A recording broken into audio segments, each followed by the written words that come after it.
But now on BBC Radio 4, our Saturday play. This month marks the centenary of Ian Fleming, creator of James Bond. To celebrate the occasion, we present a new dramatisation of one of his most famous novels.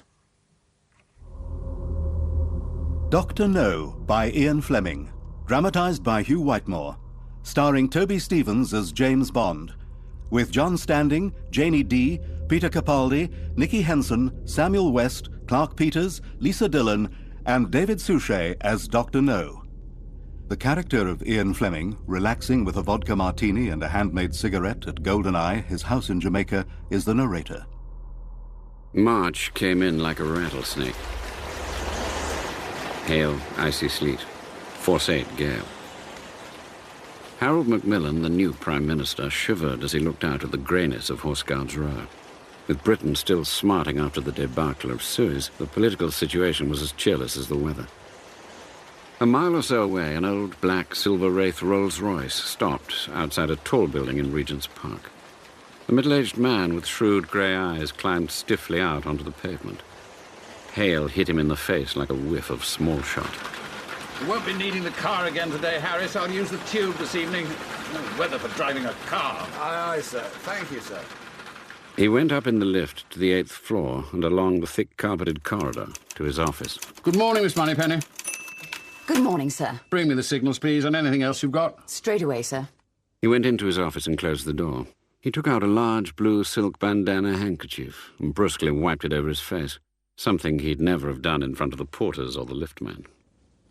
Let me have the Strangways file, please, Miss Moneypenny. Yes, sir. And tell the Chief of Staff I'll see 007 in half an hour. Very good, sir. He opened the signals file and went through it. Occasionally he made a brief telephone call.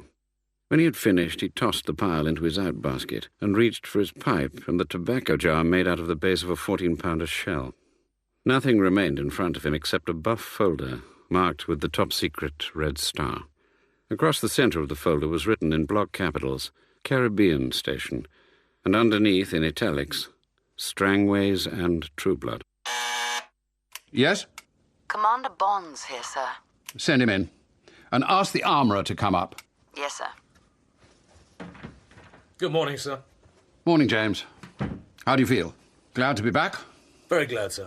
And I feel fine. Not much fun being shunted from hospital to hospital. Convalescence was worse.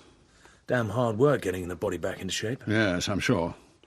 Any thoughts about your last case? It was a mess, sir. I blame myself. Should never have happened. Your gun got stuck. Yes, sir.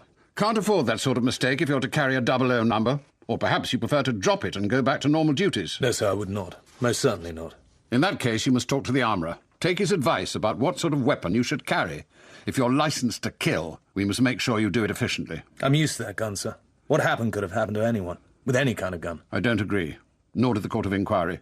Miss Moneypenny, is the armourer with you? Yes, sir. Send him in. Yes, sir. Good morning, sir. Good morning, armourer. I want to ask you some questions. First of all, the Beretta, the .25. What do you think of it? Ladies' gun, sir. Why do you say that? No stopping power. Easy to operate, I grant you that. But fancy looking. Appeals to the ladies. How would it be with a silencer? Still less stopping power, sir. I don't like silencers. They're heavy and get stuck in your clothing when you're in a hurry. Any comment, 007? I don't agree. I've used the .25 Beretta for 15 years. Never had a stoppage. Never missed with it. Not yet, anyway. I agree about the silencer. They're a nuisance. But sometimes you have to use them. Stand up, 007. I want the armourer to get a look at your build. May I see your gun, 007? Here. And your holster? Thank you. I think we could do better than this, sir. What do you recommend? The Volta PPK 7.65mm. Any comments, 007? It's a good gun, sir. Bit more bulky than the Beretta. How does the armourer suggest I carry it? Burns Martin triple draw holster. Best worn inside the trouser band to the left, but it's all right below the shoulder. Stiff saddle leather. Holds the gun in with a spring. Should make for a quicker draw than the Beretta. 3/5 of a second to hit a man at 20 feet would be about right. Thank you, armourer. I won't detain you. Thank you, sir. Now then, 007. A job's come up. In Jamaica. Personnel problems, a routine investigation report. The sunshine will do you good, and you can practice your new gun on the turtles or whatever they have down there. You like to take it on? Sounds like the soft life, sir. I've had rather too much of that lately. But if you say so. Yes, Commander Bond. I say so. The 68 tons dead weight of the Super Constellation hurtled high above the green and brown checkerboard of Cuba, starting its slow descent to Jamaica. Bond leaned back in his seat, recalling once again his meeting with M. He was uneasy about this assignment. Routine investigation, M called it. He won't trust me with anything tough, thought Bond. And the suggestion that he might surrender his 00 prefix was extremely unwelcome.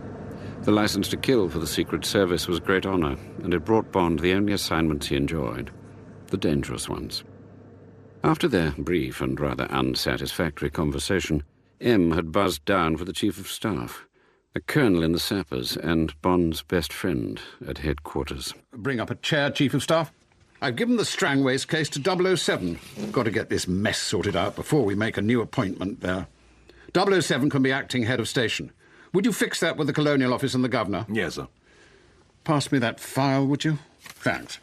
Now then, Commander John Strangways, RN, retired Regional Control Officer for the Caribbean. I believe you know him, 007. Very slightly. We worked together 5 years ago. What did you make of him? Good man. Bit highly strung. I'd have thought he'd been relieved by now. 5 years is a long time in the tropics. And his number 2, this girl, Mary Trueblood. Ever come across her? No, sir. What excellent record. Chief officer in the Wrens, and then came to us.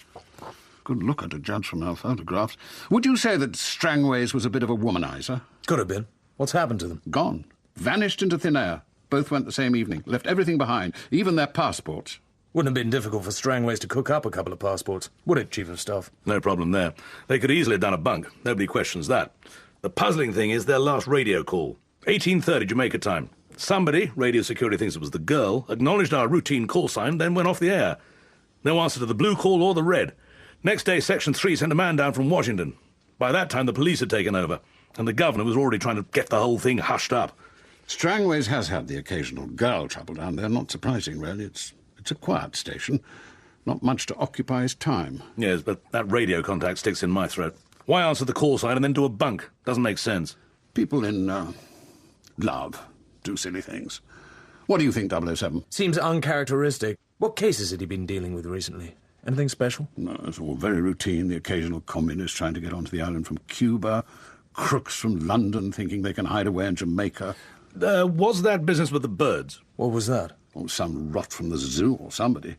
Got wished on us by the Colonial Office. No, it wasn't the zoo. It was a group of people in America called the Audiobook Society. They protect rare birds. The something spoonbill, isn't that right? The roseate spoonbill. Ugly-looking thing.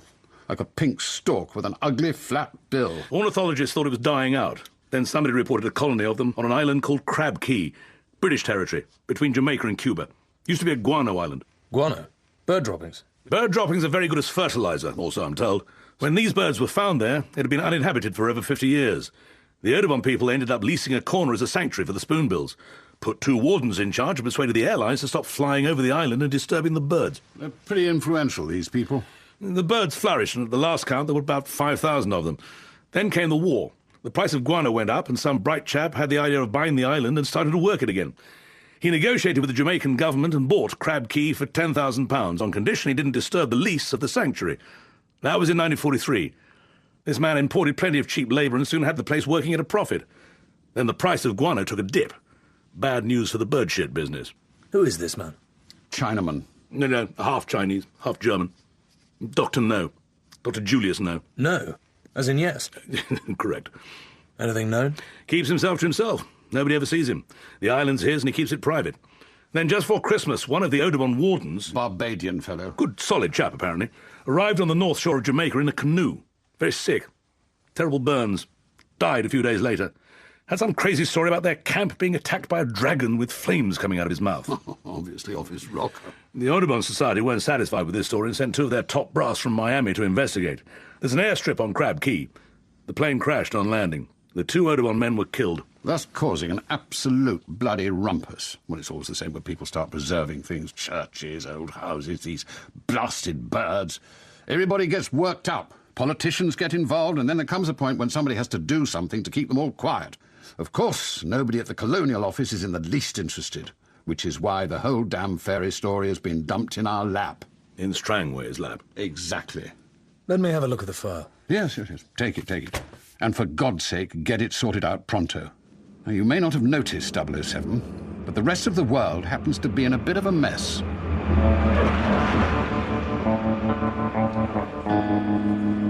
This is Kingston, Jamaica.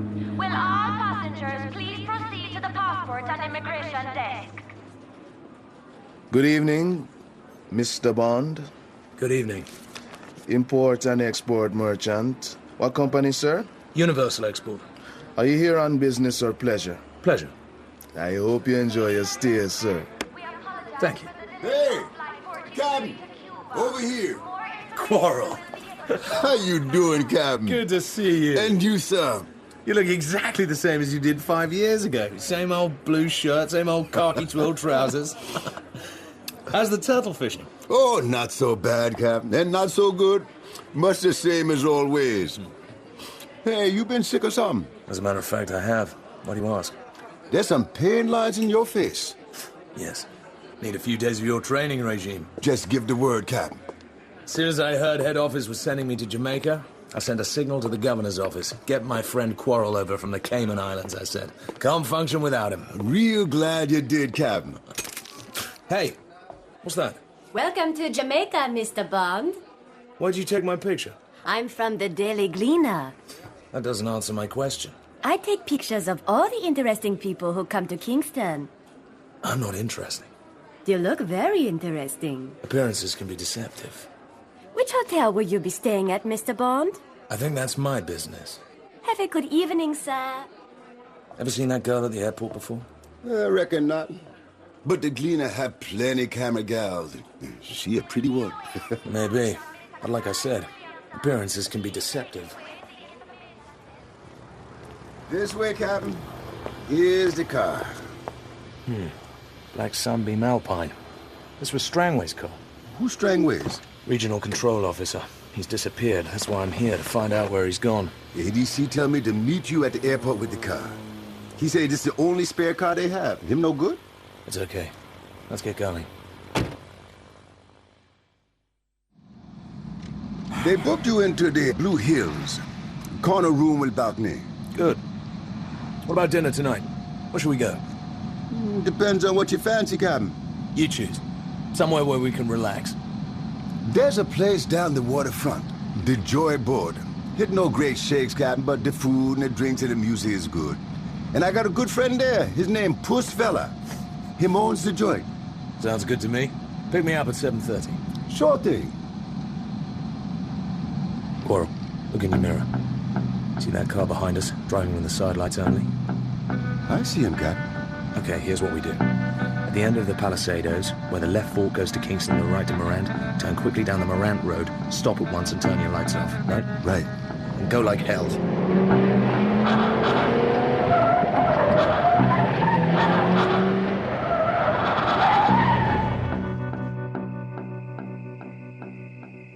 There he is, you see? Big American taxi cab. He's turned his lights on. He's looking for us. And take the Kingston Road. Okay, Quarrel, let's go.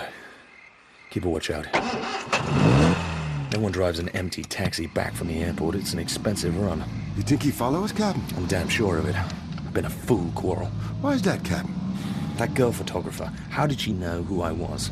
Somebody must have told her. Now this taxi, I'm being watched, I'm being followed. I've been bloody careless. I might just as well have taken out a full-page advert in the Gleaner saying when I was coming. And why.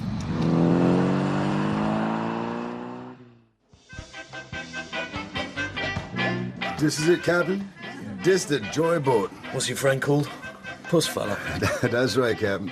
They calls him that cause him once fought with a big octopus. There's mostly small fellas round here, but they come big at Crab Key, seeing how it's the deepest waters round these parts. Puss fella has himself a bad time with this animal, but so long getting himself free. Aye, Mr. Q. Hey, Puss fella. Long time no see. Nice table for two. Sure thing. Closer to the kitchen than the music. Something to drink. What do you want, Captain? Bourbon and branch water. Do you have old Grandad? Sure. What do you have, Quarry? I'll have what the Captain has. Soon come. Cigarette? Thanks, Captain. It's good to be back. Good to have you back. Tell me, Quarrel, this place you were talking about, Crab Key, what sort of place is it? Oh, that a bad luck place now. Chinese gentlemen buy it during the war and bring in men and dig bird dirt. He don't let nobody land there, and he don't let no one get off. We give it a wide berth. Why's that? Him have plenty watchmen, and guns, machine gun, and radar. Friends of mine have landed there, and him never been seen again. And tell the truth, Captain, that Crab Key scared me plenty. Too old granddad with branch water. Thanks. Happy days. Happy nights, Captain.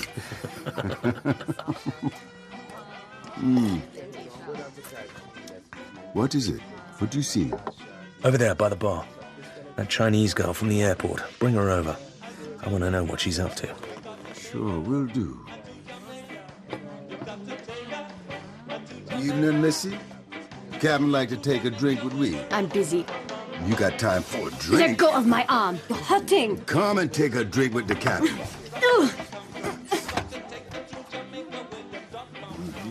Well, well, you again.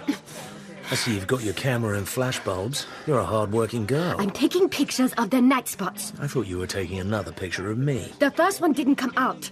Tell this man to leave me alone. What's your name? Mind your own business. Quarrel? No! That hurts! Stop it! Annabelle Chung. Let's ask your friend what he knows about her. Hey, push fella! Let go of my arm. All in good time. Something wrong, boss? This girl, ever seen her before? She come here sometimes. She be in a nuisance. Want me to send her away? No need for that. She says her name's Annabelle Chung. Would you call the Gleaner and see if they've heard of her? Sure, boss. Well now, Annabelle, why didn't you ask that man to rescue you? Screw you. Why are you so anxious to get my picture? It's my job. Who are you working for? The Gleaner, I told you. Quarrel, see if you can persuade her to be a little more cooperative. Reckon I can do that, Captain. No! Take it easy, miss. I ain't even started yet. That's okay, boss. You know Annabelle Chung. She one of their freelance girls. Thanks. See? I told you. You still haven't told me who wants my picture. And I'm not going to. Limey scum. Don't speak to Captain like that. Coach, she got something in her hand. Let go of me. I gonna teach you manners. Yeah! Oh, Little bitch! Next time, I smash it in your eye. she plenty tough, this gal. You want for me break she arm? No, leave her alone. Let her go. We'll get nothing out of her. He'll get you. He'll get you, you bastards. He'll get you. You all right, Quarrel? Sure. You better put some plaster on that cheek of yours. What she cut me with? One of her flashbulbs. That was some tough baby, Captain. Come on, let's eat. How about broiled lobster followed by rare steak and native vegetables? Yeah, sounds good to me, Captain. Sounds good. Bond sat on his balcony smoking his first cigarette of the day. He had a gut feeling that Strangways and the girl had been killed. But why? Almost certainly something to do with Crab Key and those birds, the roseate spoonbills. But what could be so important about an island full of bird droppings? Presumably somebody knew or suspected that the Secret Service would investigate Strangway's disappearance, which must be why Bond had been followed by the Chinese girl and the airport taxi. And what part, if any, did Dr. No play in all this? There was nothing on him in records, and a signal to the FBI had been negative. But Quarrel was scared of Dr. No and Crab Key. That was odd. Cayman Islanders, least of all Quarrel, do not scare easily.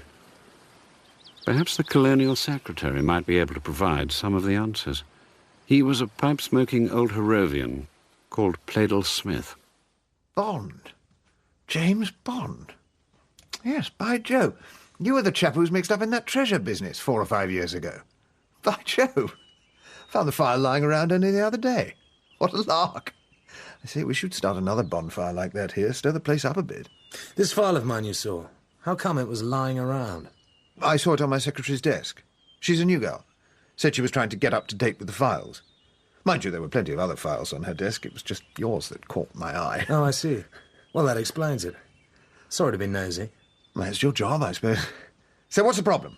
I bet it's a damn sight more interesting than all that muck in my in tray. What do you know about Crab Key and the Chinaman who owns it? Very little, I'm afraid. I know something about the guano business. But as far as Crab Key is concerned, I'm afraid it's a question of trawling through the files.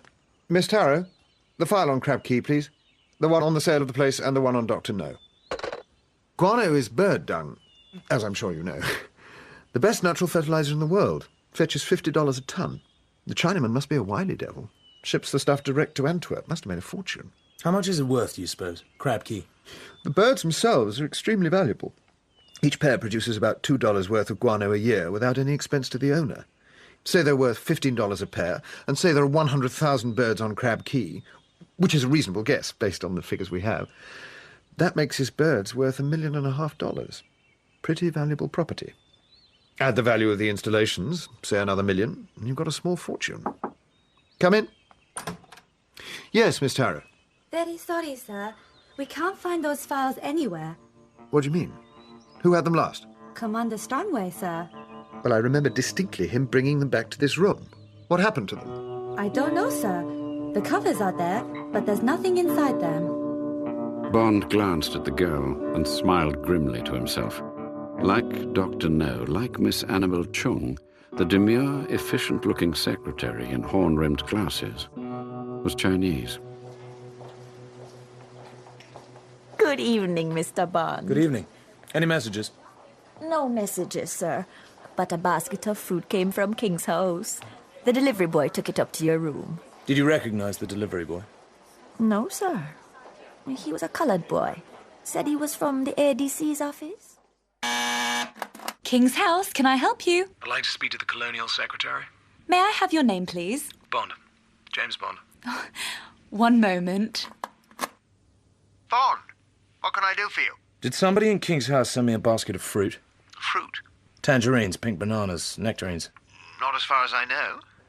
There's a typewritten note saying, with the compliments of His Excellency the Governor. How weird. Weirder still, each fruit has a tiny pinhole near the stalk, almost invisible. What does that mean? That's what I intend to find out. Is there a public analyst in Kingston? There is. I'll put the fruit in a box and send it round. Perhaps you could pass it on to him. Of course. I don't want my name to come into this. I understand. Let me know what the analyst has to say. I will indeed. Anything else I can do for you? No, thanks. What are you doing for dinner? I'll grab something in the hotel. I want an early night. Oh, right. Sleep well.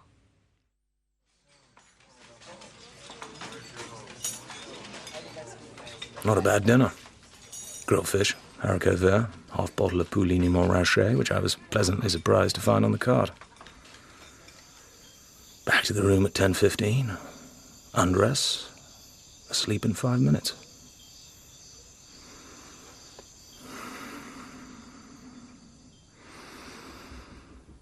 And then,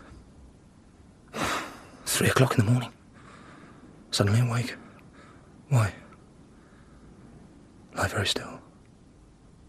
Listening. Listening. Something must have disturbed me. What? Move carefully. Gently pull back the single cotton sheet. Hear nothing. See nothing. Slide body to edge of bed. Stop. Keep still. Keep very still. Something moving on my right ankle. Crawling on the inside of my shin. Insect of some sort. A big one. As long as my hand. Dozens of tiny feet lightly touching my skin. Keep still. Keep still. A tropical centipede. Remember seeing one, natural history specimen in a museum. Pale brown and flat, 5 or 6 inches long. On either side of the blunt head, curved poison claws. The label on the bottle said its poison was mortal if it hit an artery. It reached my knee. Oh, God. I mustn't move. Must not move. Not even tremble. I feel it. I feel it. Crossing my stomach. Up to my chest. Stopped. What's it doing? I can feel its blunt head questing blindly to and fro. Moving again. Onto my neck. Into the stubble on my chin. corner of my mouth, along the nose, across the forehead. It stops again. Doesn't move. Doesn't move. Doesn't move. Any moment now, my limbs will start to shake. A trembling ache of fear. Can I control it? Can I? It's on the move. Into the forest of hair. Slowly, slowly it walks out of my hair onto the pillow. I can hear the rows of feet picking at the crisply laundered cotton. I see one of my shoes. Is it within reach? If I don't kill the centipede first time, it'll scuttle away and I'll never find it. Take a chance. Out of bed. Grab the shoe.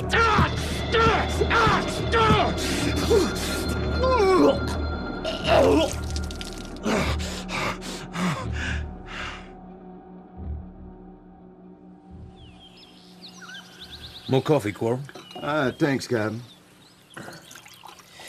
What do you know about centipedes? Centipedes? Oh, we got some bad ones here in Jamaica. They kills folk. They mostly live in them old houses in Kingston. They loves the rotten wood and the moldy places. Would you expect to find one in a modern house? In your shoe, perhaps? In a drawer? In your bed? No, sir. Not unless someone put it there on purpose. There's dirty living insects. They not love the clean places. James Bond? Plaidle Smith, What news? I think you should change your greengrocer. That basket of fruit contained enough cyanide to kill a horse. Right. Thanks. Let me know if there's anything else I can do. I will. Captain, begging your pardon, but can you tell me what you have in mind for we? I've been puzzled and I can't seem to figure out your game. I've hardly figured it out myself, Quarrel. As I told you, I'm here because Commander Strangways and his secretary have disappeared. Most people think they've gone off together. I think they've been murdered. That's so. Who you think's done it? I don't know who did it, but I think Dr. No, that Chinaman on Crab Key, had it done. Strangways was poking his nose into this man's affairs, something to do with the bird sanctuary. And as you told me yourself, Dr. No has a mania for privacy. So what you gonna do about it? I was thinking that in a couple of days, you and I might go and take a look at Crab Key. Just sniff around. We needn't get too close to Dr. No's end. I want to take a look at this bird sanctuary, see for myself what happened to the warden's camp. I think you're plumb crazy, Captain. Maybe. Will you come with me? Sure, I'm your man. Just one thing, Captain. I have some folks back in the Caymans. Would you consider taking out a life insurance on me before we sail? Of course. I'm going to Port Maria tomorrow, doing some research at the Jamaica Institute. I'll fix the insurance at the same time. We'll make it big. Say £5,000. Thanks, Captain. I'm afraid this is the only map of Crab Key we've got in the Institute. Ordnance Survey dated 1910. Fine, let's have a look. The overall area of the island is about 50 square miles. 3/4 of this is swamp and shallow lake. A smallish river runs from the lake to the sea here on the south coast. And this, to the west? A hill, 500 feet high. Oh. The main guano deposits are here at the foot of the hill. No sign of a road? No sign of any habitation? No, sir. This Chinaman, Dr. No, he must have done quite a bit of building and development. Yes, but we have no record of it. Well, thanks for your help. When we go to Crab Key, where you reckon to land? South shore, near the mouth of the river. I had a look at a map in the Jamaica Institute. We can go up the river to the lake. That's where the warden's camp must have been. This mighty rough country. Marsh and mangrove. How long are we staying? Better plan for 3 days. Weather may break. Stop us getting off for a night or two. Can't take a whole lot of food with us. No tobacco. Can't risk smoking light. Take a couple of good hunting knives.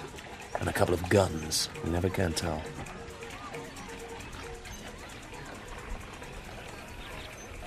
The Undertaker's wind that blows at night from the center of the island clatters softly in the tops of the palm trees.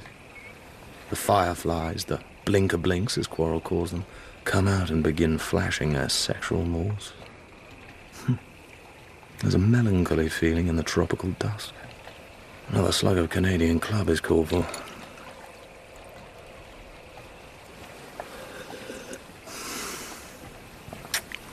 What am I drinking for? Is it perhaps because of the 30 miles of Black Sea we have to cross tonight? Is it because we're going into the unknown? Is it because of Dr. No? Time to go, Captain. Okay. Bond swallowed his drink and followed Quarrel down to the canoe. Quarrel went aft and Bond climbed into the space between the forward thwart and the bows.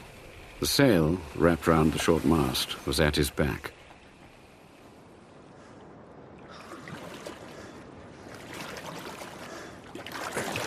The rim of the world was just visible in the darkness ahead. Then came a layer of black haze, above which the stars began, first sparsely, and then merging into a dense, bright carpet. The Milky Way soared overhead. They were running through a patch of phosphorus that winked at the bows and dripped jewels when Bond lifted his paddle out of the water. How safe it was slipping through the night in this ridiculously vulnerable little boat. How kind and soft the sea could be. 1 o'clock, 2 o'clock, 3, 4. A covey of flying fish broke the surface in front of the bows and scattered like shrapnel.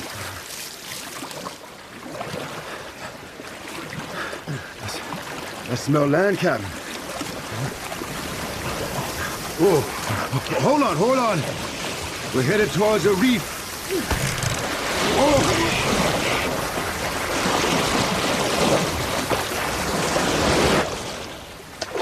You okay? Fine. Yes, I'm fine.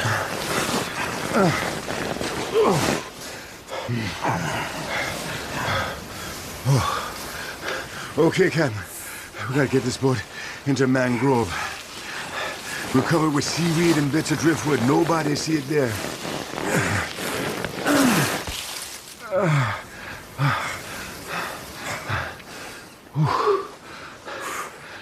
5 o'clock. Soon be daylight.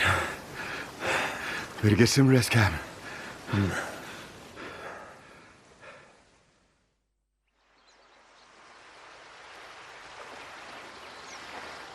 Bond awoke lazily. The sun, through the round, thick leaves of the sea grape, was already hot. A shadow moved across the dappled sand in front of his face. All day, all night, Marianne, sitting by the seaside, sipping sand. Bond peered through the fringe of leaves and grass that concealed him from the beach. A naked white girl was standing with her back to him. Her skin was a very light café au lait with the sheen of dull satin. Her hair was ash blonde. She wore a broad leather belt around her waist with a hunting knife in a sheath at her right hip. The belt made her nakedness extraordinarily erotic. A green diving mask was pushed back above her forehead. She was holding a dozen pink seashells.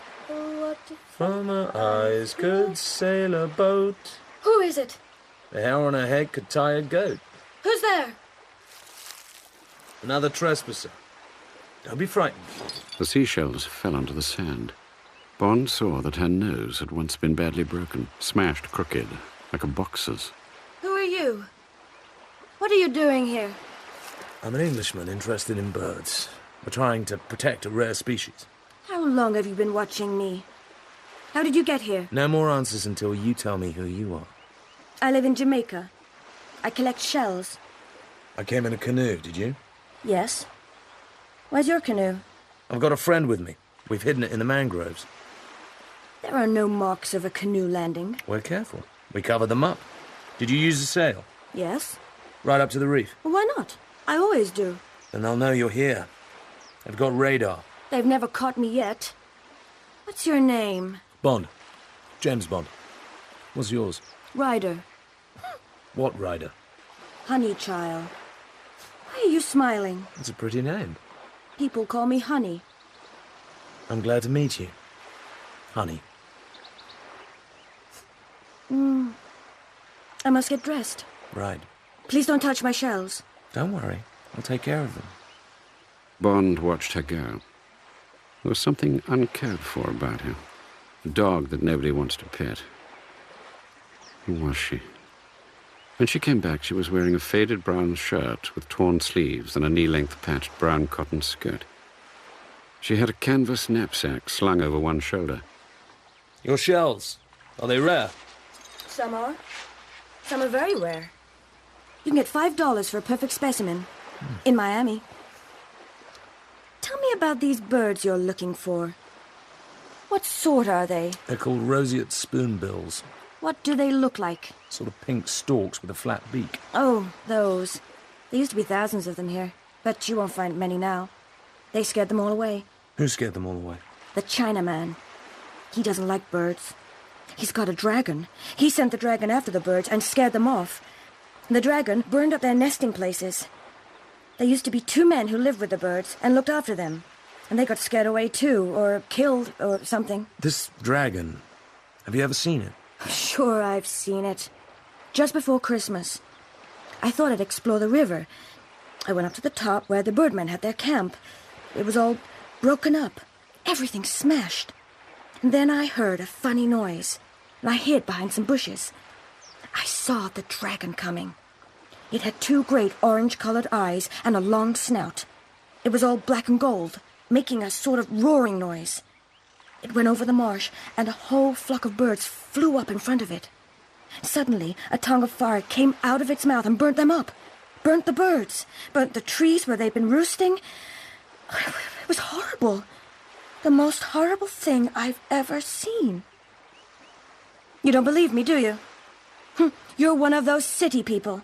You don't believe anything. Honey, there aren't such things as dragons in this world. What you saw was something that looked like a dragon. I'm just wondering what it was. How do you know there aren't such things as dragons? Nobody lives on this end of the island. One could have survived here. Unlikely. Anyway, what do you know about animals and things?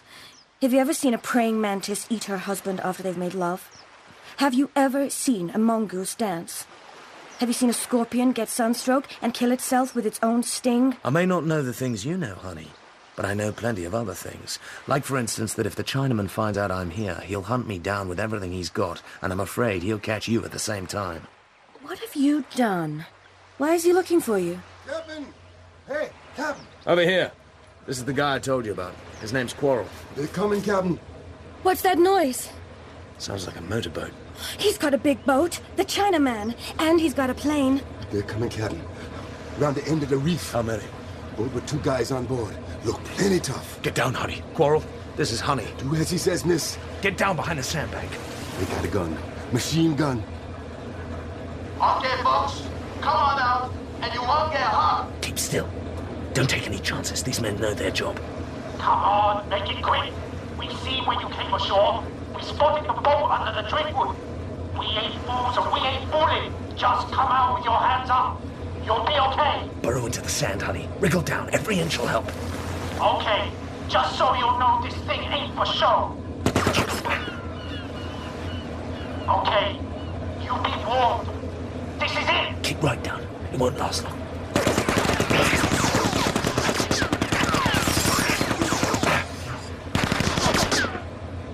Okay, folks.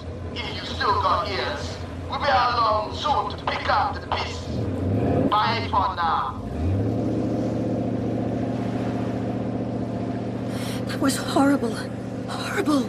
It could have killed us. That was precisely the idea. Come on, up. Let's get moving. You all right, Quarrel? We okay, Captain. But look at the girl's boat. Bullet holes all over. They'd have nearly cut him in half. My God. Just look at it. It's okay. Captain fix you up with another. And you come back with we. Us got a fine boat in the mangrove.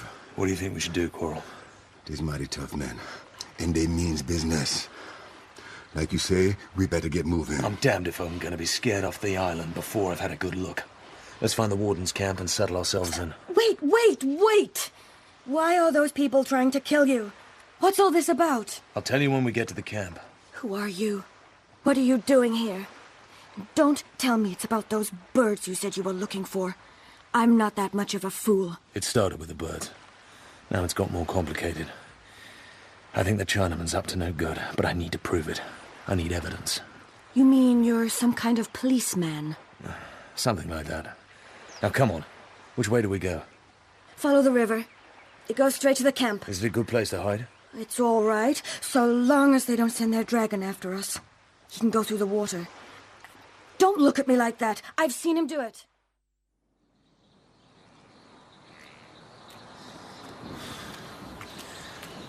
Oh, God, the wind's getting hotter and hotter. It comes from the northeast. All year round it blows. It dries up the bird shit. Makes the guano. Hey, look at that. Those marks on the ground. That dragon's been here. Those are his tracks. I told you. Look more like tire tracks to me. All right, Mr. Know-All. Look over there. See that? I told you I'd seen the dragon burn up the birds' nests. That's where he breathed on them. Something certainly did. See there, Captain? Him tracks go out in the lake. And then gone, disappear. Yes, I see that. All very odd.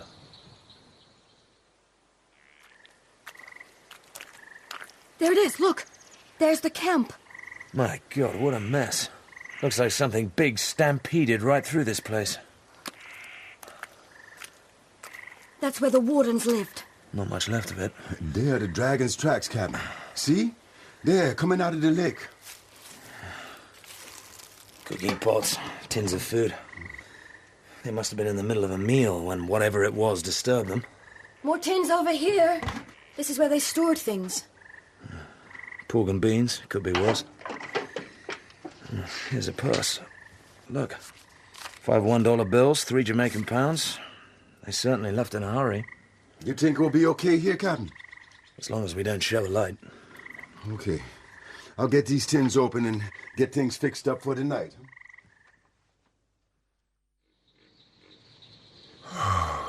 Thank God it's getting cooler. Have you been to Jamaica before? Yes, several times. I worked here 5 years ago. You're doing what? Oh, same sort of job. You seem to live a very exciting life. Your wife can't like you being away so much. Doesn't she worry about you getting hurt? I'm not married. The only people who worry about me getting hurt are my insurance company. But I suppose you have girls. Not permanent ones.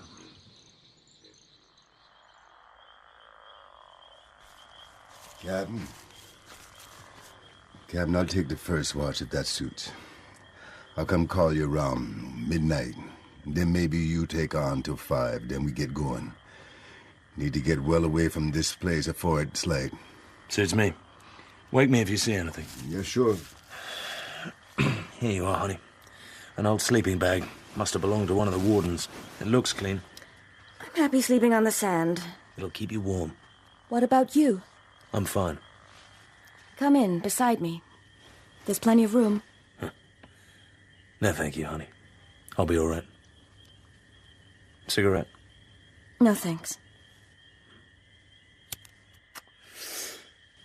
Have you always lived in Jamaica? Always. My family came over years ago. 1860-something. We lived in the great house near Morgan's Harbor. But then the sugar trade collapsed, and I suppose the place was badly run. And when my father inherited it, there was nothing but debts. My parents died when I was young, and my black nanny looked after me. We lived in the cellars. She did a bit of sewing and laundry. She died when I was 15. Up till then, I'd led a child's life, and then I suddenly had to grow up and do everything for myself. Men tried to catch me and hurt me. They said they wanted to make love to me. One of them broke my nose. I tried to kill him with a knife, but he was very strong. One night, I caught a black widow spider. I crept into the man's room. He was asleep. I heard him snoring. I put the spider into his bed. My God. It took him a week to die. Bond looked at her. It was as if some beautiful animal had attached itself to him. But what about the physical desire he felt for her? One couldn't make love to a child. But was she a child? There was nothing childish about her body, and she was far more capable of taking care of herself than any girl of 20 Bond had ever met. Captain. Captain, wake up. It's the dragon. Captain, coming across the waters. What is it? What's going on? Stay here, honey. Don't move. The dragon. Stay here. You can see its eyes. I told you. I said it had great big orange eyes. Lord, Captain, what is that fearful thing? You can see the flame coming out of its mouth. That's no dragon, honey. But what is it then? Some sort of truck painted up to scare people. It's running on a diesel engine, so you can forget about dragons. No point in trying to escape. The thing's too fast for us. Have to fight it out here. Quarrel, start firing at that dome on top. When it gets... Yes, sir, Captain. I'll go for those eyes, which I suspect are colored headlights. Honey? Yes, James? Make a hole in the sand like we did on the beach.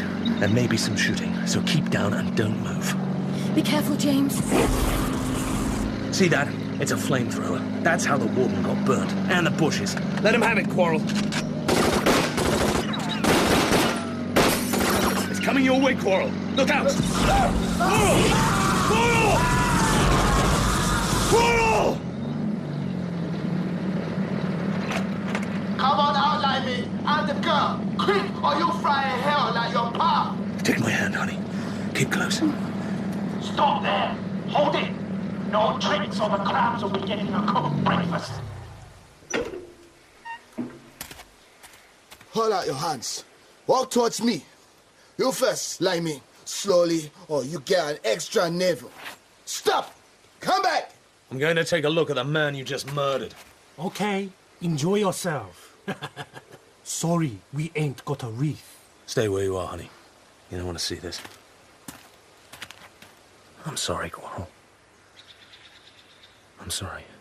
Okay, that's enough. Get inside, both of you. Sit on the floor.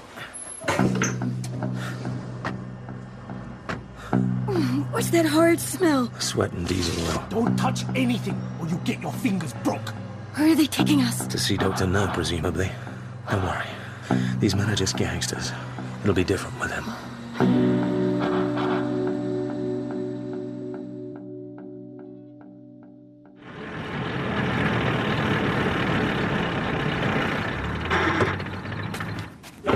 Okay, get out. Both of you. See there? In the side of the mountain. There's a bell push. Ring it. They'll let you in.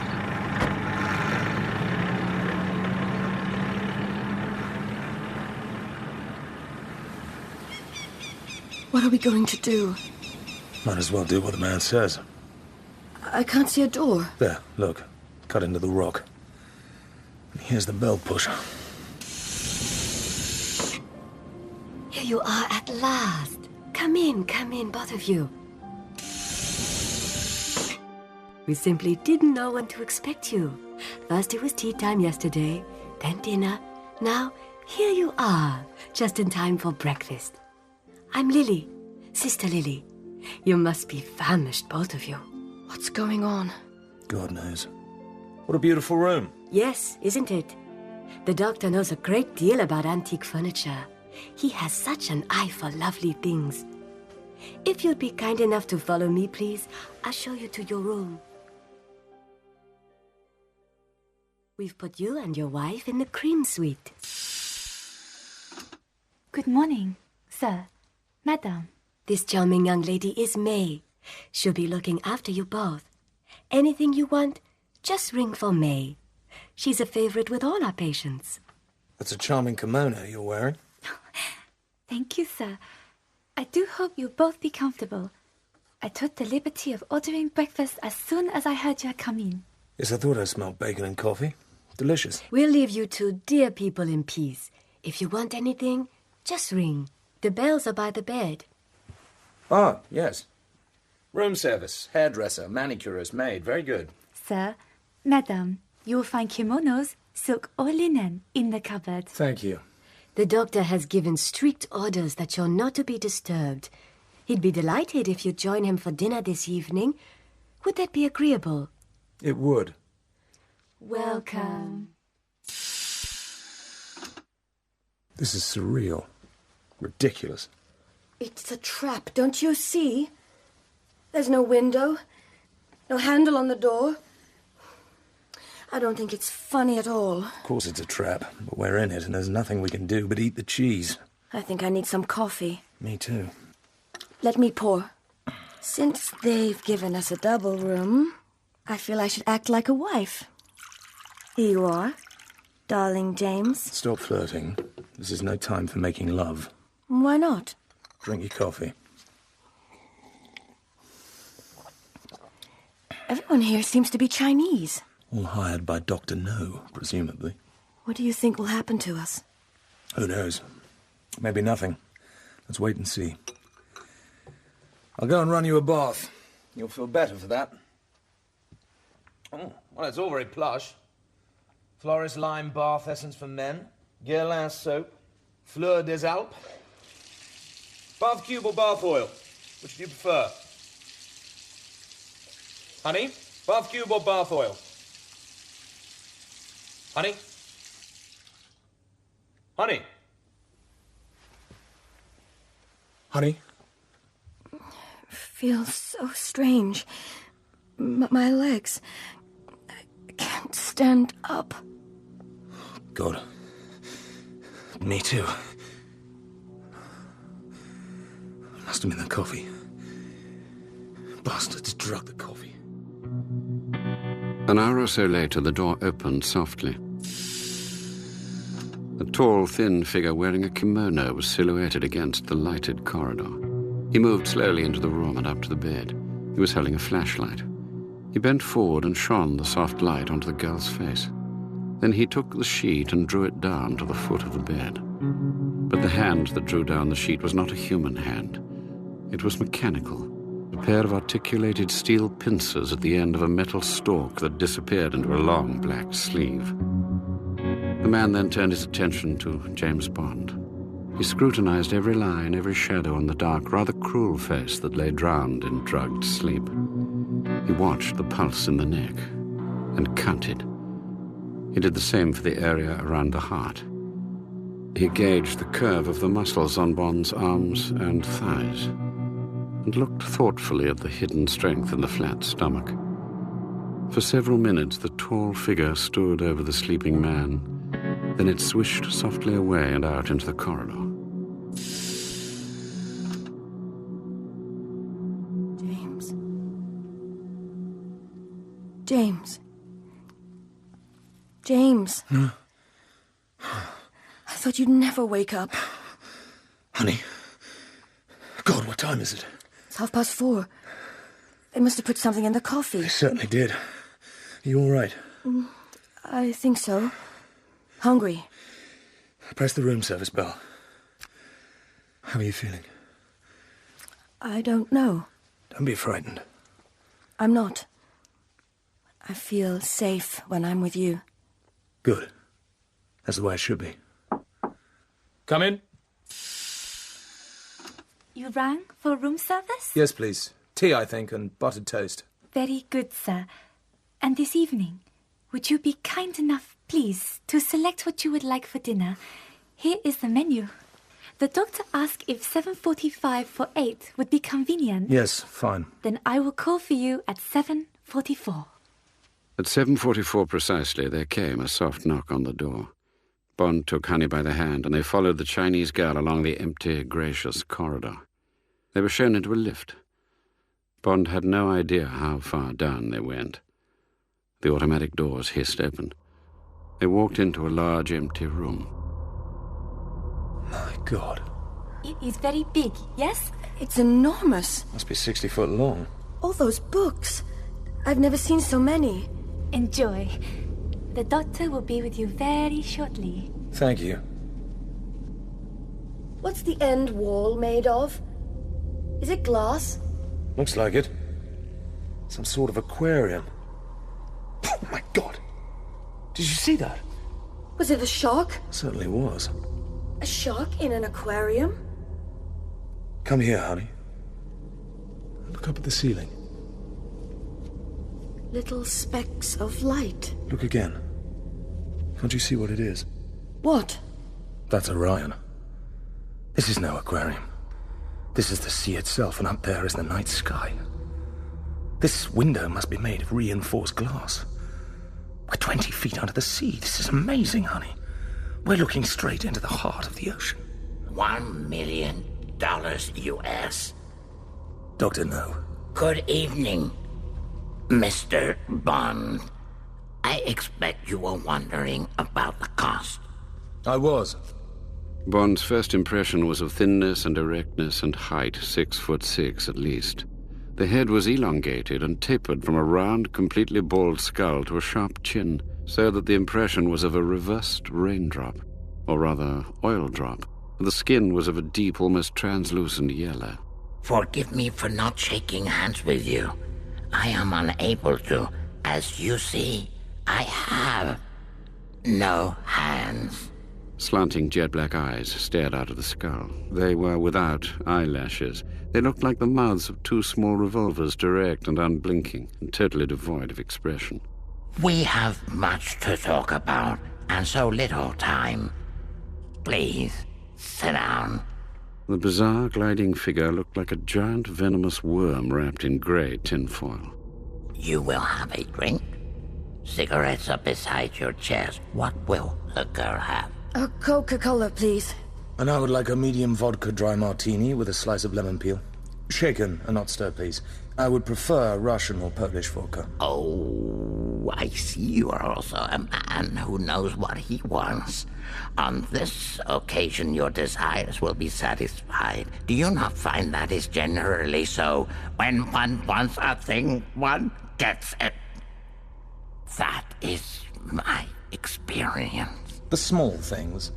If you fail at the large things, it means you have not large ambitions. Cola?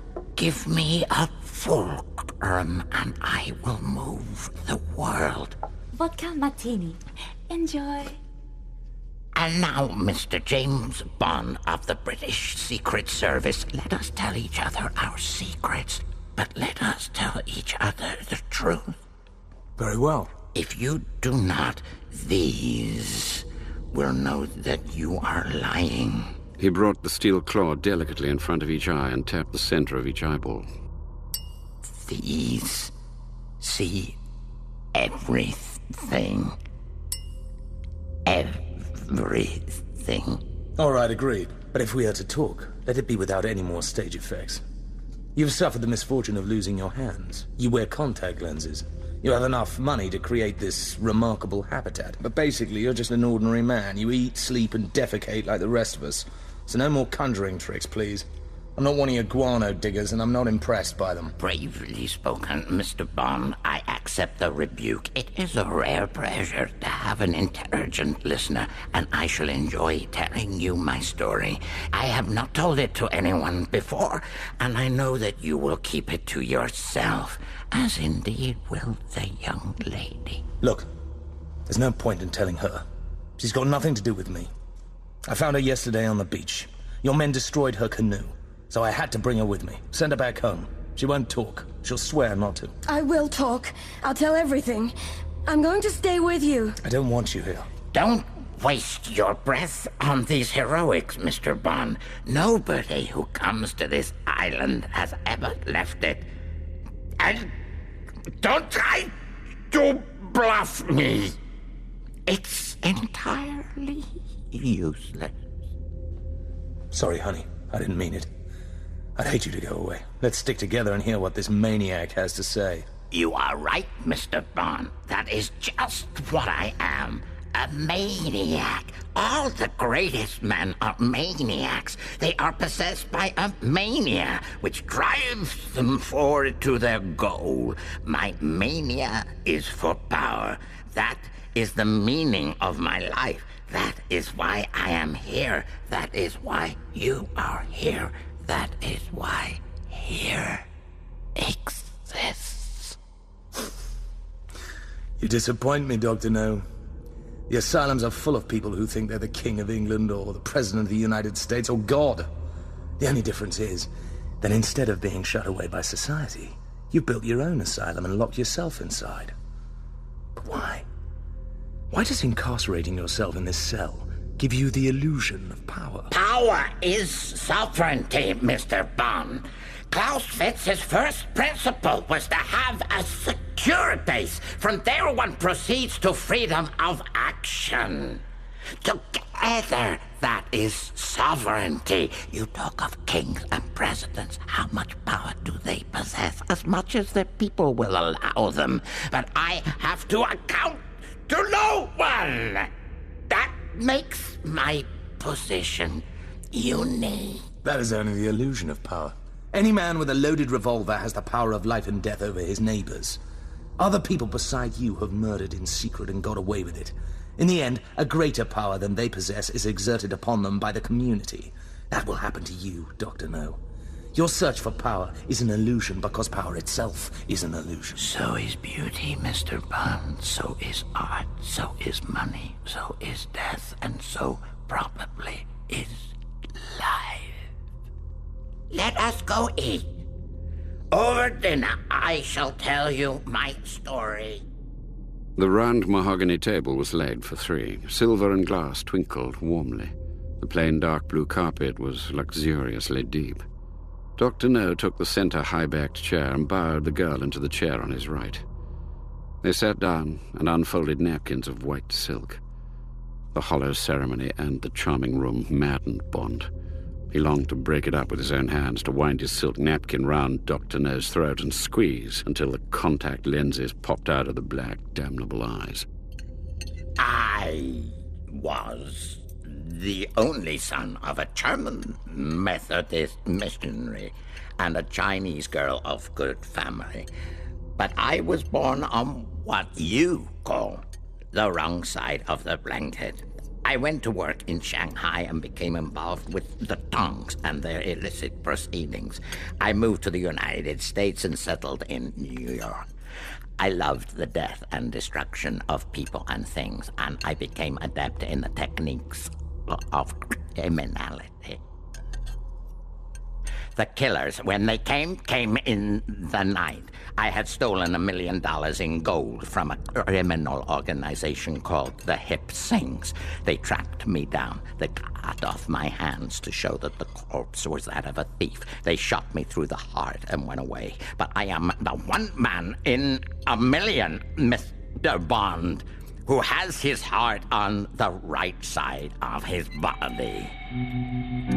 I lived. By sheer willpower, I survived the operation and the months in hospital. When they let me out, I decided to change my appearance. I had all my hair taken out by the roots, my thick nose made thin, my mouth widened, my lips sliced. I could not get smaller, so I made myself taller. I wore built-up shoes. I had weeks of traction on my spine. I changed my name to Julius No. The Julius after my father, and the No for my rejection of him and of all authority.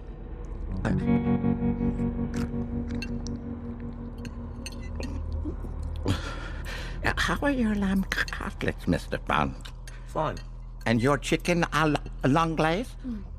It's very good, thank you. Good.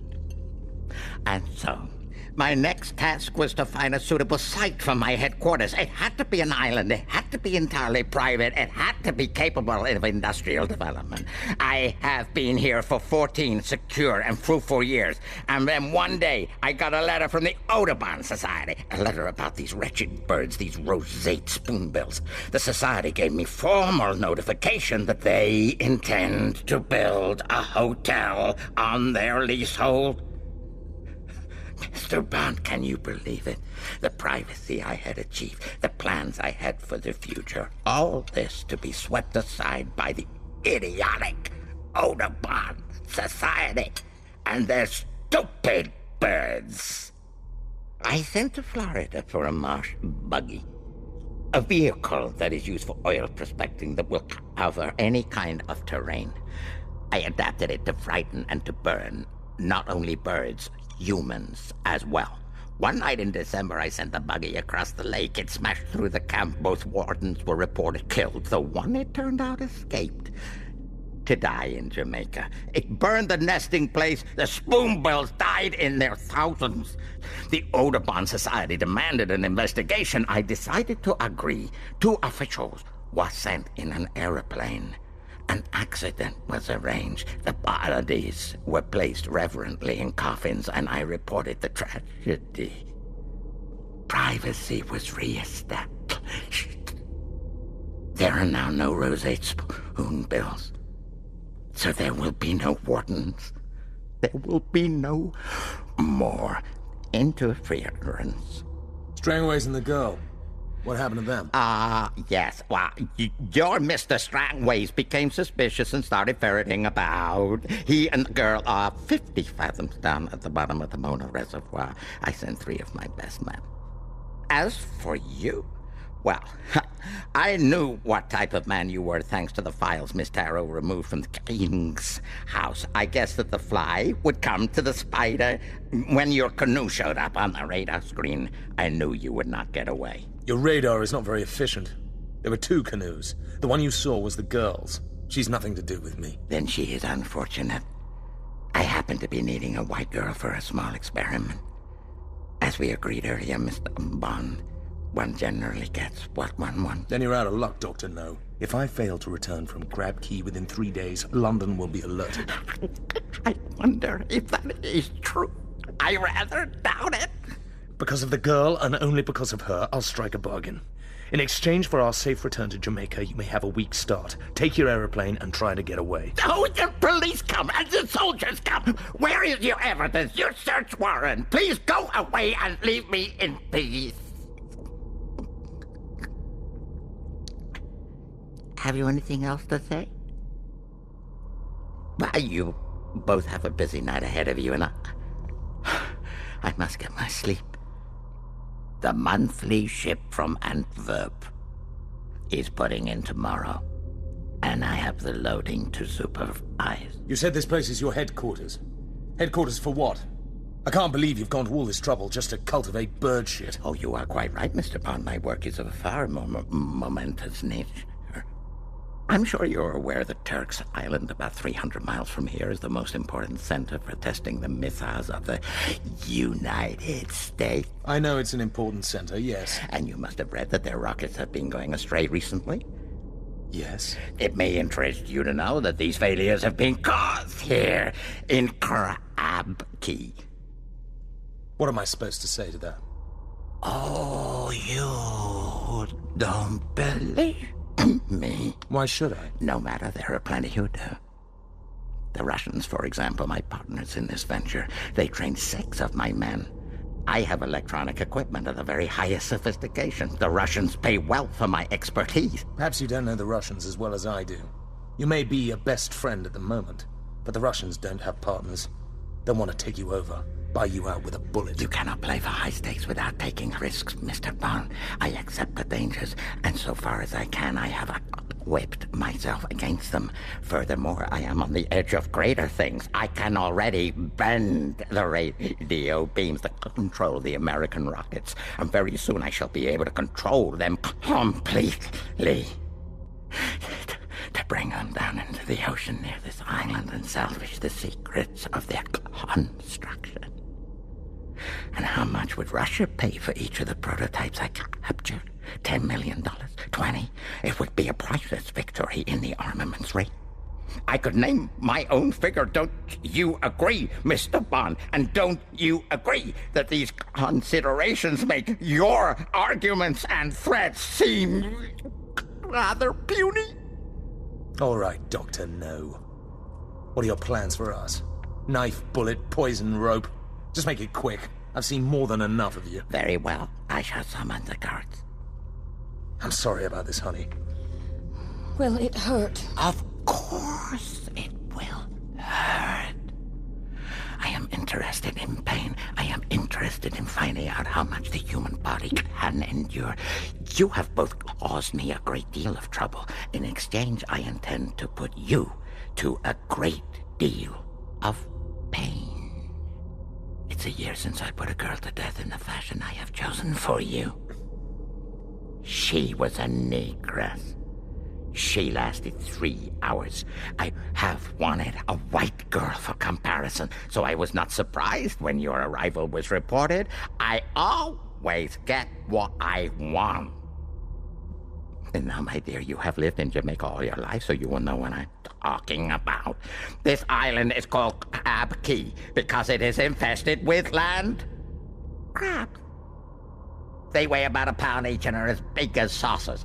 At this time of year, they come up in thousands from their holes near the shore and climb toward the mountains where they go to ground again and spawn their broods.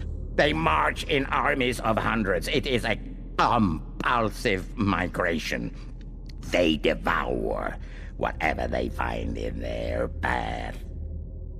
Tonight, on the mountainside, they will find the naked body of a young woman pegged out before them. A banquet, indeed. You bastard! You'll burn in hell for this. Mr. Bond, I do not admit the existence of hell! Console yourself. Perhaps they will start at the throat or the heart. The movement of the pulse will attract them, and then it will not be long. Yes, sir? The girl has fainted. You know where to take her. Yes, sir. Let us now proceed to the method of your departure, Mr. Bond. I have just finished constructing an obstacle race, an assault course against death. I will say no more about it because the element of surprise is one of the constituents of fear. It is the unknown dangers that are the worst, that bear most heavily on the reserves of courage. It'll be particularly interesting, Mr. Bond, that a man of your physical qualities is to be my first competitor. Run a good race for me, Mr. Bond. My thoughts, as they say, will be with you.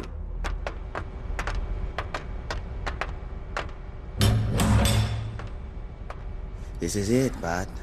You're at the starting gate. You can either sit here and rot or find your way out onto the course. Happy landings. How would you like to earn $10,000 guaranteed and a ticket to anywhere in the world? Thanks, mister. I'd rather stay alive. Bond was in a grey-painted stone cell. The door was made of metal with no handle on the inside. There was nothing in the room except a wooden chair. There was a ventilation grill in one corner just below the ceiling. Bond set the chair beneath the grill and climbed onto it. He reached out towards the wire. Slowly, Bond got to his feet. He squinted up at the wire grill as if it might strike at him again. There was no other way out. The grill had to be removed. Presumably the electric shock had been to soften him up, a taste of pain to come. Bond reached up and tugged at the wire. It came away in his hand. He set to work unraveling the thick mesh. Then, using the chair as a hammer, he straightened the heavy wire. After 10 minutes, Bond had fashioned a crooked spear, about 4 feet long. He heaved himself into the metal ventilator shaft. It was about 4 inches wider than Bond's shoulders. Polished metal, zinc. Cool air blew into Bond's face. Faint luminosity ahead. A vertical shaft directly above him. Slowly. Slowly. 6 inches at a time. Bond's body began to worm up the shaft. Don't look up. Think only of the inches of metal that have to be conquered one by one. One by one. Above him, light was shining through a thick porthole. Yellowish light. The glass looks thick. Suddenly, behind the glass, he saw movement, a pair of eyes observing. Bastards! No more light. Blackness ahead. It's getting warmer. The smell of heat. Metallic heat. Right hand turn in the shaft. Hands and his toes. Faster. Faster. There was no air. His lungs were bursting. Bond inched forward. Something's blocking the shaft. Wire mesh as fine as muslin. Sound of movement. Creatures of some sort. But what? Eyes like red pinpoints watching him. Tarantulas. Giant tarantulas. Was this Dr. No's killing ground? Must be 20 of them at least. Have to get past them, somehow. He seized the mesh and wrenched it out of the frame. The spider scuttled towards him. He took his wire spear and jabbed it again and again into the mass of writhing furry insects. Bash and bash into blood and fur! Bond shot his body over the pulp of crushed spiders and through the jagged frame. The shaft is sloping downwards. Steeper and steeper. Glimmer of grey light ahead. Now the shaft was widening. He could no longer get a grip. Going faster and faster. Faster and faster. Bend just ahead. Bond's body crashed into the bend and round it. Christ! He was diving head downwards. Out of control! The metal flayed his skin. Stay alive, you fool! Stay alive! Bond's body shot out of the shaft and fell through the air slowly, slowly, down towards the gunmetal sea that waited for him 100 feet below.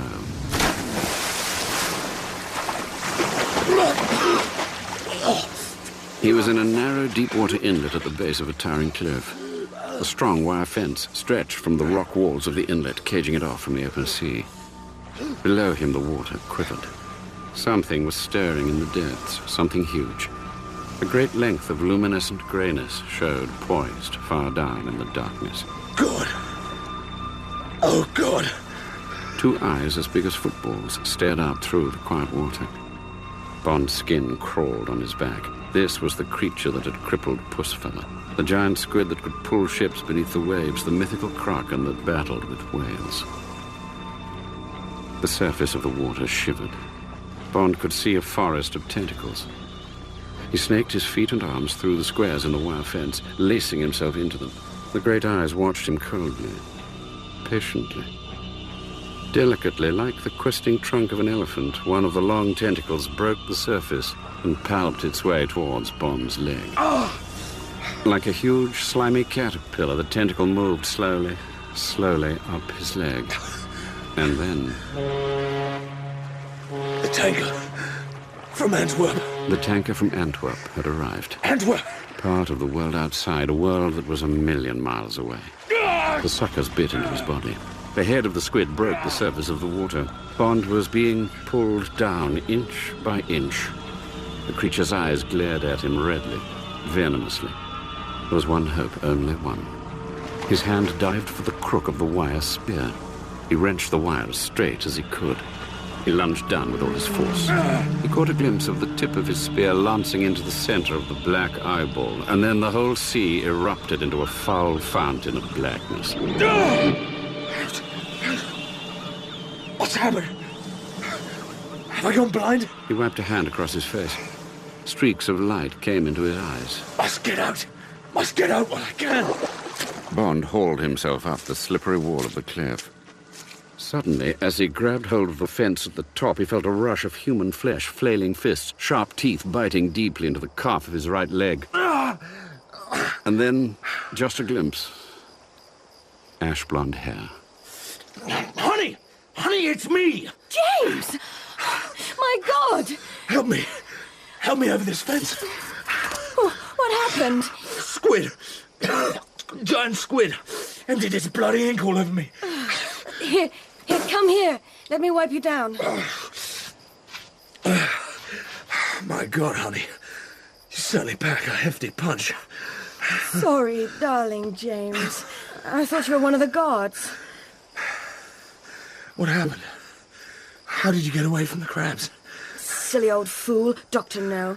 He thinks he knows everything. Black crabs don't like meat. They live on plants. And if he did kill a black girl that way, she must have died of fright. But you fainted. Well, I knew he'd do something much worse to you. That's why. God almighty, I had visions of you being torn to pieces. Sit still. Let me clean you properly. It wasn't much fun. I was tied down to pegs in the ground, and then I heard the crabs beginning to run. Rattling along. Hundreds of them. They walked round me and over.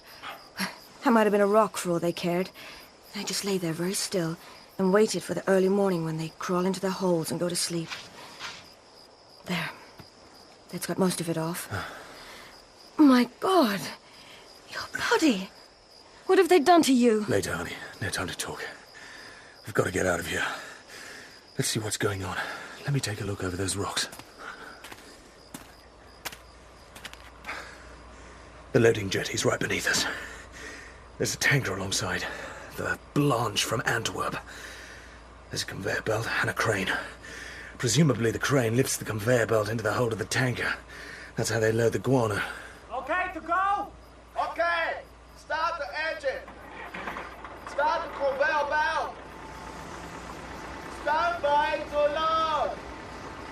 who's there. The doctor himself. Let me see. Get back! What's he doing? Just watching. Making sure everything's okay. Commence loading! Loading commence! What's that noise? Tons of bird shit pouring into the hold. Get down! Looks like scrambled egg. God, what filthy stuff. Let me see. Keep down! What are you doing? Crane driver. I could reach him. Oh, James! If I climb to that ledge, I'll be no more than a few feet from the cabin. He's concentrating on his work. He won't see me. He might. It's our only chance. What'll you do? Break his neck. Oh, God. The 2 iron footholds at the back of the cabin looked solid enough. The noise of the engine would drown any other sound. But he'd have to be quick to yank the man's body out of the seat and get his own hands and feet on the controls. No room for any mistake. Bond jumped onto the crane with all the stealth and speed of a panther. He stood behind the man's back, smelling his sweat. He seized the man's head, forcing it back, grabbing the smooth, brownish-yellow skin, jerking it back, holding it back, pressing down and back with all his strength. The tip of the crane arced across the sky. Now the mouth of the conveyor was spewing the dust column down over the side of the ship. Dr. No turned towards the crane, trying to see what had gone wrong. The yellow mound was spreading silently across the jetty towards Dr. No. 5 yards, 4 yards, 3. Don't look round, you bastard. Dr. No took a step towards the crane. What had he seen? Now you take it, Dr. No. The stinking dust column engulfed Dr. No. Bond saw the long arms fling wide as if to embrace the thudding mess. One knee rose to run, the mouth opened. There was a brief glimpse of a kind of dancing marionette.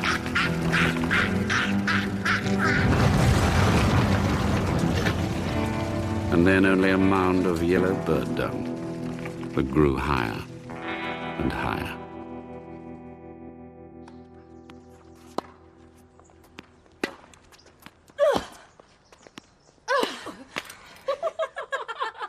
The governor's daughters were playing tennis.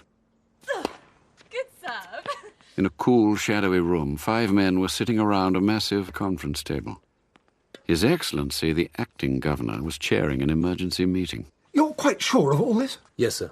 Quite sure. We mustn't let anything get out to the press. You understand that?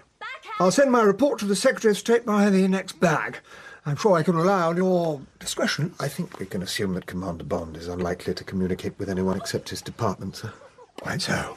And if I may say so, sir, I think we should take steps to clear up Crab Key without waiting for approval from London. Very well. I shall leave the arrangements in your hands, Colonial Secretary. It only remains for me to express my appreciation to Commander Bond for his part in this affair. I shall not fail to mention your assistance, Commander, to the Secretary of State. But Bond had stopped listening. Oh, well done, Angie. Your serve. His mind drifted into a world of tennis courts and lily ponds, of people being photographed with pigeons on their heads in Trafalgar Square, of the Forsythia that would soon be blazing on the bypass roundabouts, of the douce weather of England. Ever heard the Jamaican expression, Ross? No. Ross, mon, means, as you can probably guess, stuff it up. Would have been entirely appropriate for you to have used the expression just now. The point is, he doesn't want any trouble, the acting governor. I feel I should apologise on behalf of those of us who dwell in King's House. Is there anything else I can do for you? You got that signal off to my chief? I did. Urgent rates. Good. And do please talk to the Jamaica Institute people about the girl. She knows a hell of a lot about the natural history of the island. If they've got the right sort of job, I'd like to see her settled. Leave it to me. If you and your wife could, keep an eye on her. It'll be a pleasure. Betty's rather good at looking after people. She'll enjoy taking the girl under her wing. Thanks. Thanks for everything.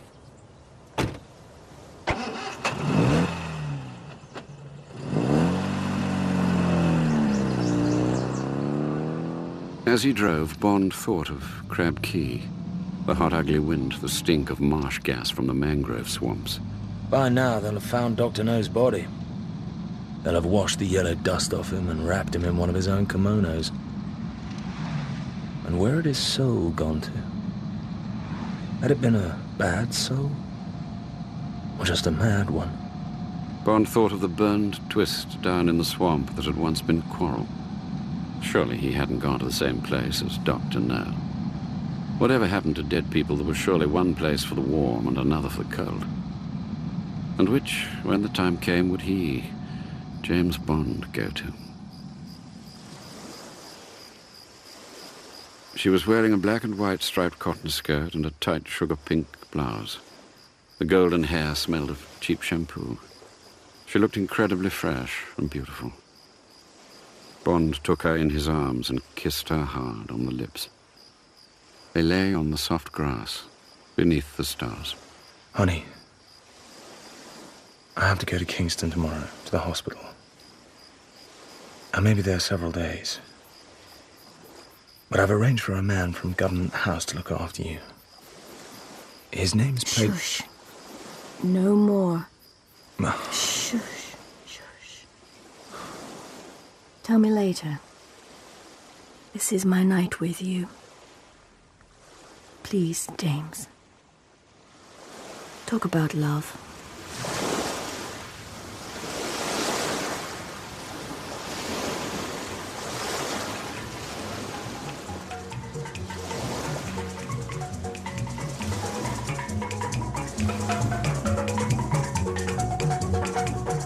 Dr. No by Ian Fleming was dramatized by Hugh Whitemore. James Bond was played by Toby Stephens and Honey Rider by Lisa Dillon. M was played by John Standing and Moneypenny by Janie Dee. The Armourer, Peter Capaldi, Chief of Staff, Nicky Henson, Playdell Smith, Samuel West, and Quarrel, Clark Peters. Inika Lee Wright played the airport announcer and the hotel receptionist. Cobner Holdbrook Smith was Pussfeller, the airport official, and a henchman of Dr. No. John David Yu was a Dr. No henchman and the crane driver. Miss Chung and Sister Lily were played by Kasia Engler. Miss Taro, the telephonist, and Sister May were played by Jordana Tin. Lucy Fleming was the librarian, Simon Williams, the acting governor of Jamaica, and Dr. No was played by David Suchet. Martin Jarvis was the voice of Ian Fleming, and original music was composed by Mark Holden and Samuel Barber. Dr. No was directed by Martin Jarvis and is a Jarvis & Ayres production for BBC Radio 4.